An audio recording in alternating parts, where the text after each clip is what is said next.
আসসালামু আলাইকুম। আমি বড়দের হেজাব তৈরির জন্য 2.5 হাত বহরের 3 গজ 2 গিরা কাপড় নিয়ে নিয়েছি। হেজাবের সামনে 40 ইঞ্চি, হেজাবের যত পিছন দিকে যাব তত ইঞ্চি বাড়াবো।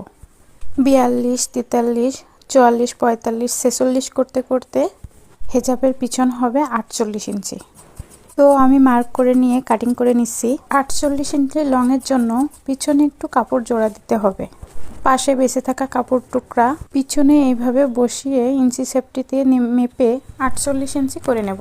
এরপর মার্ক করে কাটিং করে নেব। একটু খেয়াল করে দেখেন আমি কিভাবে মার্ক করে কাটিং করে নিচ্ছি। বেঁচে যাওয়া এক টুকরো কাপড় দিয়ে থুতনির জন্য উপরে 10 ইঞ্চি এবং লম্বায় 18 ইঞ্চি একটা কাপড় নিয়ে নেব। কাপড়টা কেটে নিলাম।